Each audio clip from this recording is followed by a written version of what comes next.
네, 안녕하세요. 교전입니다. 오늘 이야기는 다들 만나면 무슨 이야기 하세요? 맞장구 말고는 막막해요.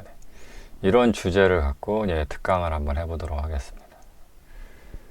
보통 이제 그 대인관계 하면서 화술적 부분에 대한 어떤 부족, 잘 되지 않음, 이런 부분들을 호소하신 분들이 많죠. 그래서 대인관계하고 화술은 아주 밀접한 영향이 있어요. 주변에 살펴보시면 화술적으로 뛰어난 분들, 말을 잘한다거나 이야기를 재밌게 한다거나 이런 분들일수록 대인관계가 조금 원만하고 좀 스스로도 크게 부담을 안 느껴 하신 분들이 대부분이고, 그래서 소위 이야기하는 인싸 예? 그래서 좀 인싸 기질이 있고, 실제로 인싸로 이렇게 사시는 분들 대부분이 말을 잘하시죠. 그러니까 보통 이제 말을 잘하시는 분들은 이렇게 만나면서 도대체 무슨 얘기해야 될지 모르겠다, 이렇게 저렇게 누군가하고 얘기하면서 적당히 진짜 그랬어요, 이렇게 약간 이런 식으로 약간의 맞장구라든가 짤막짤막한 의견을 내긴 하는데, 그건 임시방편일 뿐이고, 어쨌든 뭔가 이렇게 누군가하고 대화를 할 때 대화를 어떻게 풀어나가야 될지 모르겠다, 이렇게 얘기하신 분들이 되게 많고, 그런 분들이 대부분 인싸시거나 말을 잘하시는 분들이 아니신 분들, 그런 분들이 해당이 돼요. 그러다 보니까 근본적 해결책으로는 화술 자체의 능력을 높이는 게 근본적 해결이 되긴 되겠죠. 그래서 이제 대인관계를 기반으로 한 이 자기계발을 가르치고 있는 상명학의 안에서도 화술을 되게 많이 가르치고, 별도의 세뇌 화술 프로그램, 마이티 오더라든가 이런 프로그램 통해서 여러 가지 어떤 말의 테크닉 같은 것도 배우고 연습도 하고 훈련도 하는데, 이건 이제 특강이니까 이제 정식으로 상명학을 배우신 분들이 아닌 외부에서 이제 조금 쉬운 버전, 생활 속에서 해볼 수 있는 어떤 팁 같은 버전으로 이제 도움을 드리는 그런 특강의 형태라서, 오늘은 좀 다른 개념, 다른 접근 형태로 이 대인관계에서의 대화 불편, 답답을 좀 해결해 드리려고 해요. 그러니까 일단은 이거를 화술 자체를 근본적으로 향상시키는 방법은 되게 정론적인 스탠다드한 방법이니까 이 특강에서는 조금 배제를 시켜보도록 하고, 다른 개념으로 접근을 해볼 건데, 우리가 다른 사람을 만나서 대화가 잘 안 돼요, 무슨 이야기 해야 될지 모르겠어요, 이런 부분이 사실은 화술적 요소 이외의 다른 요소에도 있다는, 거기서도 상당히 중요한 요소가 있다는 부분을 이해하는 식으로 한번 접근을 해보려고 합니다. 그래서 재미난 사연을 하나 소개를 먼저 해보자면, 요즘 인터넷상에 일명 판추문에 이렇게 얘기들 하고 그래서 네이트판 같은데, 다양한 분들이 주작인지 실화인지 알 수는 없지만 어쨌든 들어보면 공감은 가는 이런 개인적 고민 사연들이 많이들 올라오잖아요. 그 중에 이제 제자분이 저한테 보내준 사연 중에, 비혼하면 실제로 우리에게 일어나는 일들, 그런 삶의 단점들, 이렇게 해서 몇 가지, 총 8가지 정도에서 비혼하면 이런 삶에 안 좋은 부분들이 생긴다, 이런 내용들을 올린 글을 제가 본 적이 있어요. 근데 거기 보면 그 8가지 사연이 나오는데, 그걸 다 일일이 언급할 필요는 없고, 오늘 제가 말씀드리려고 하는 특강하고 연결되는 개념이 7번째 주제로 나오더라고요. 제가 그걸 잠깐 한번 읽어보겠습니다. 나를 진심으로 걱정해주는 사람이 한 명도 없다는 게 제일 서러워진다. 즉, 비혼인 상태로 나이를 먹으면 나를 걱정해주고 나를 진심으로 아껴주는 내 편인 사람이 한 명도 없어서 그게 서럽다. 그리고 다들 느끼겠지만 사회에서 만나는 사람들은 그냥 다 남이다. 대부분이 나를 털어먹을 생각, 뒷담화 깔 생각만 하고, 나이 들면 그래서 친구라는 단어보단 그냥 아는 사람, 지인이라고 표현하는 것도 그 때문이다. 약간 이렇게 이런 부분을 얘기한, 비혼인 상태로 나이를 먹으면 내 편, 내 친구, 내 사람은 하나도 없고, 어떻게 하면 나를 험담하려고 하고 그냥 깔려고만 하고 이용하고, 진심으로 나를 걱정해주는 사람은 없다. 그러니까 남이다. 그러니까 아무리 사회생활하면서 비혼인 채로 나이 먹어서 사람 사귀어봤자 과거 시절에 내 편, 내 사람이라고 생각하는 친구, 이런 개념이 아니라 그냥 지인, 아는 사람에 불과하다. 그래서 결혼을 하면 내 편이라도 생기니까 꽤 낫다. 비혼이 이런 안 좋은 점이 있다. 이런 사연이 올라왔는데, 이 사연 뒤에 있는 어떤 관계 심리학적 원리를 이해하시면 여러분들이 그동안 사람 만나서 도대체 무슨 이야기 해야 될지 모르겠어요. 답답해요. 이런 부분들 관련해서의 문제점을 해결할 수가 있습니다. 근데 한번 잘 생각해 보세요. 이번 특강의 주제가 다른 사람들 만나서 무슨 이야기를 해야 될지 잘 모르겠어요. 이거잖아요. 그럼 이게 무슨 뜻이겠어요? 사람을 만나면서 대화하는 게 편하지가 않다. 이 뜻이거든요. 아무리 사람 만나서 도대체 무슨 이야기를 해야 될지 모르겠어요. 이렇게 얘기하시는 분이 계신다고 하더라도, 설령 그분이 화술적 능력이 뛰어나지 않다고 하더라도 다들 대한민국이 이제 고학력 시대가 됐기 때문에 국민 거의 대부분이 고등학교 졸업, 고졸 이상의 학력이고, 또 상당수의 많으신 분들이 대졸자에 책도 많이 읽으시고 이런 분들이란 말이에요. 그러니까 한국말로 자기 의견을 주고받는 데는 전혀 문제가 없는 분들이에요. 그런데도 불구하고 나름대로 논리력도 있고 지적인 능력도 있고 표현 능력도 있는데, 정작 대인관계에서 다른 사람들하고 어울려서 말을 하는 건 뭐다? 불편하다 이거죠. 그런데 이게 내가 뭔가 대인관계를 너무 못해서 그런가 보다. 또는 내가 말을 잘 하지 못해서 그런가 보다. 내가 재미가 없어서 그런가 보다. 말재주가 없나 보다. 이렇게만 풀지 마시고요. 대인관계 하면서 누군가 만나서 무슨 얘기를 해야 될지 모르겠어요 라는 그런 불편함을 어렸을 때도 혹시 느끼셨나요?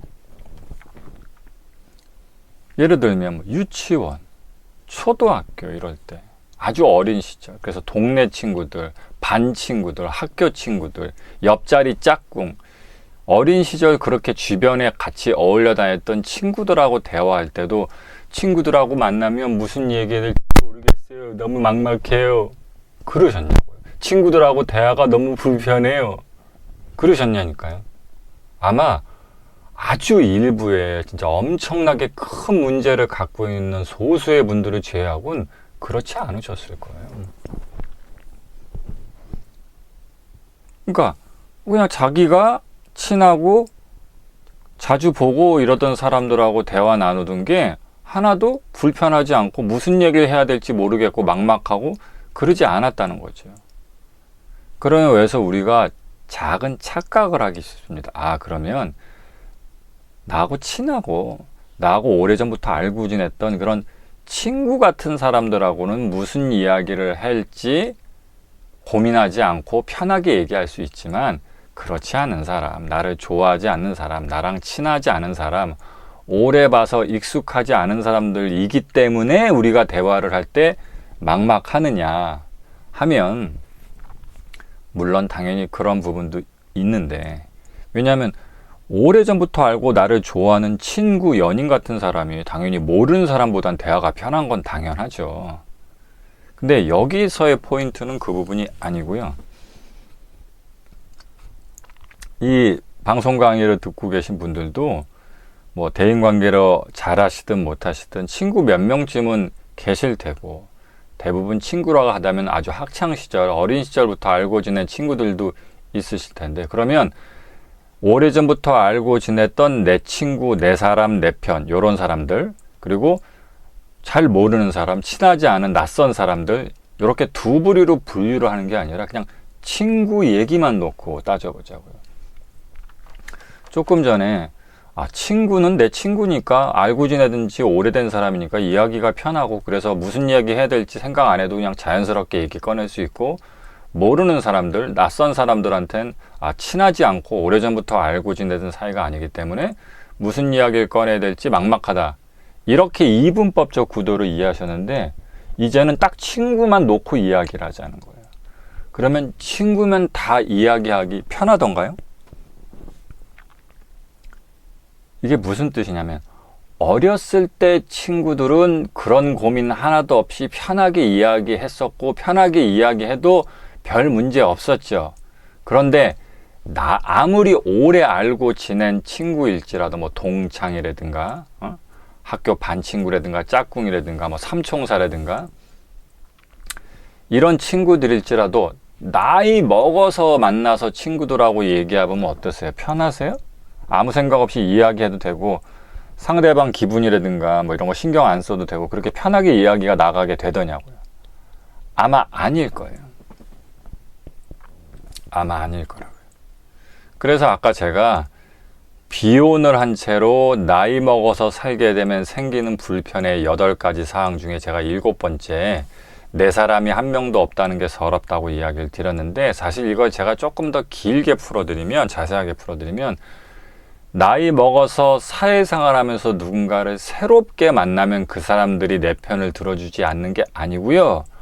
어렸을 때부터 친하게 지냈고 10년, 20년 오래 알고 지낸 옛날 친구들도요, 나이가 먹고 비혼인 채로 계속 만나게 되면 사이가 서먹서먹해지거나 또는 만나면 다투고 싸우고 불편해지는 경우가 엄청나게 많이 생깁니다. 이게 오늘 특강의 포인트입니다.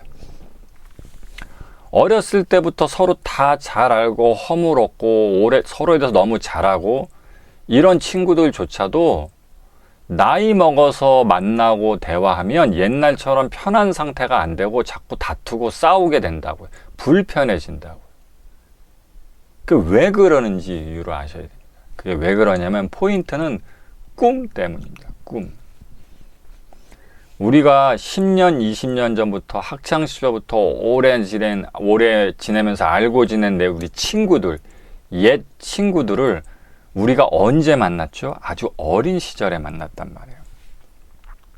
근데 그 시절에는 다들 장점이 뭐가 있었냐면 다들 어리다는 거예요.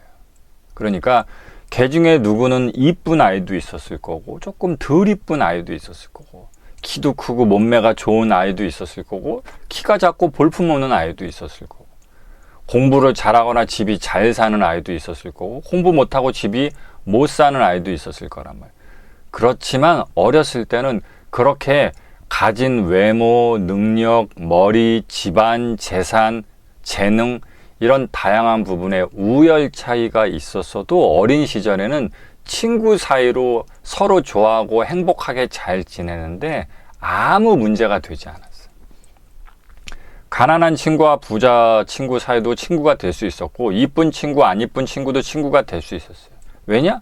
어리니까 무한한 가능성을 갖고 있거든요. 어렸을 때 키가 작다고 커서도 키가 작을 법 없고 어렸을 때 조금 외모적으로 볼품 없다고 커서도 또 그런 법 없고 인생 어떻게 될지 모르는 거잖아요. 그러니까 더 부자가 될 수도 있고 그러다 보니까 우리는 아직 어리잖아. 우리 나중에 다 같이 다 이뻐지고 더 잘 살고 다 멋지게 잘 나가면 된다고 이렇게 무한한 가능성이 있었기 때문에 설령 나보다 잘 살고 이쁘고 잘 나가는 친구가 있다 하더라도 그게 딱히 고깝게 보이지 않았단 말이에요. 딱히 배가 아프지 않고 질투가 안 생겼단 말이에요. 어렸을 때. 우린 다 아직 어리고 무한한 가능성을 갖고 있으니까 얼마든지 이뻐질 수 있고 얼마든지 부자가 될 수 있는 무한한 가능성의 꿈을 갖고 있던 시절의 친구들이었기 때문에 그때는 그래서 사는 수준이 틀리고 자신이 가진 매력이나 재능의 차이가 있어도 친구가 되는데 아무 지장이 없고 서로가 서로를 그것 때문에 질투하고 싸우고 이럴 일이 많지 않았단 말이에요.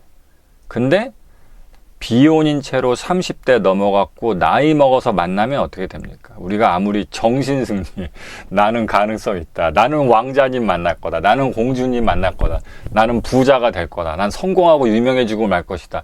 이렇게 아무리 끌어당김의 법칙, 시크릿 이런 자기 최면으로 나 자신을 믿어주는 자신감, 자존감을 아무리 셀프로 높여도 우리가 아무리 그렇게 정신승리를 해도 우리가 바보가 아니기 때문에 아주 높은 확률로 내가 부자가 되기 힘들겠구나. 내가 더 매력 있는 사람, 내가 더 잘 살기 어렵겠구나. 이런 자기 한계를 느끼게 된단 말이에요. 그래서 나이 먹어서 옛날 친구들을 만나면 그게 보인단 말이에요. 때로는 옛날에 나보다 못했던 친구인데 지금 더 잘 사고 있고 나는 나름대로 노력하는데 삶의 수준이 나아지지 않고 얘는 옛날에 나보다 키도 작고 볼품이 없었는데 갑자기 키도 커서 이뻐지고 좋은 남자친구도 만나고 좋은 직장도 가고 심지어 막 시집도 잘 가고 그러면 그게 옛날처럼 그 친구하고 어린 시절에 어떤 추억을 함께하고 있다는 것만으로도 함께하고 있다는 것만 하나만 가지고 친구하고 좋게 지내기가 힘들어요. 자꾸 뭔가 마음이 삐뚤어지고 상대방 말을 좋게 받아들이지 않게 된단 말이에요. 그래서 나이 먹어서 만나면 잘 모르고 친하지 않은 사람이든 옛날부터 알고 지냈던 사람이든 관계없이 그래서 누굴 만나서 이야기하는 게 불편해져요. 왜? 뻑하면 잘난 척하는 것 같고, 응? 나대는 것 같고, 누구 비하하는 것 같고, 본의 아니게 상처 주고 상처받는 경우 질투하고 시기 질투하고 트러블 언쟁을 생기는 부분들이 생길 것만 같은 그런 환경적 요소들이 생기기 때문이에요. 그럼 이제 조금 힌트가 잡히셨나요? 여러분들이 그저 말을 못하고 재미가 없어서 누굴 만나면 무슨 이야기를 해야 될지 모르겠어요 이렇게 하신 게 아니고요. 나름 말을 잘하고 재밌는 사람도 그래서 이 부분은 어려워요. 그러니까 그렇게 서로의 사는 차이, 매력 차이, 재능 차이를 눈으로 확인하면서 서로의 장단점을 비교하게 되고 거기서 제풀에 주저앉으면서 좌절도 하고 때린 사람 없는데 누구한테 맞은 것 같은 셀프 상처도 받게 되는 게 성인인 나이대에서의 대인관계이기 때문에 그런 부분을 조심히 다루면서 대화를 해야 되기 때문에 그러다 보니까 아주 친한 옛날 친구들 만나서도 뭐 이런저런 얘기하다 보면 뭐 잘난 척하는 것 같고 재수없는 것 같고 나 까내는 것 같고 막 이래서 티격태격 하게 되는데 그렇게까지 친하지 않은 사람 만나서 성인이 돼서 대화할 때 이런 부분이 편하게 나올 수가 없는 거죠. 그래서 이걸 꼭 화술의 근본적인 발전이란 방법 이외에 이런 부분들 성인으로서 누군가를 만나면 시기 질투, 경쟁, 잘난 척, 깎아내림 이런 부분의 상대의 기분 상태 또는 의도 파악 이런 것들을 신경 쓰면서 대화해야 되는 것들 때문에 대화가 쉽지 않다. 이런 부분들을 알고 계셔야 됩니다. 그래서 1부에는 이런 이유로 원리적으로 말씀을 드렸고 2부에서는 그 해결책 한번 이야기해 보도록 하겠습니다. 1부는 여기까지입니다.